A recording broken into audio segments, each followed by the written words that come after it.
करिया हमारी पासे रख बुकाओ म्यूजिक विराज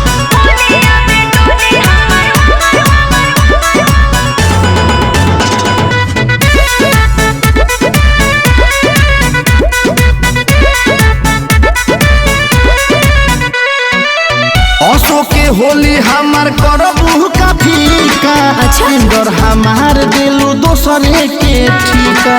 अरे ऐसा बात नहीं के बोला सुनो रहरी में बोला के खूबे कटला तू जानी अबे ऐसा छोड़ा यार वो हो ससुरा जातानी बनल मिजाज दिलू झनकाई।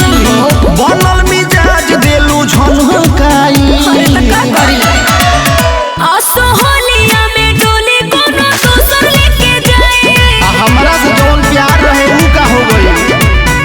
हमरा गलिया पर रंग कोनो दूसर लगाई कोनो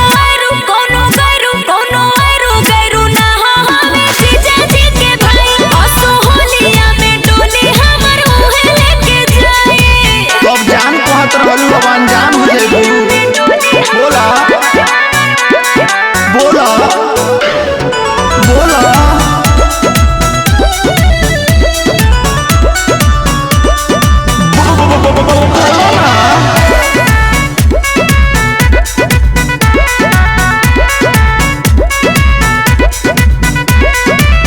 देतारू धोखा हमार छीन लेलू हक हो। हाँ। ऐसे ना बोला दिल करी धक धक हो। अरे मजबूरी बस समझल कर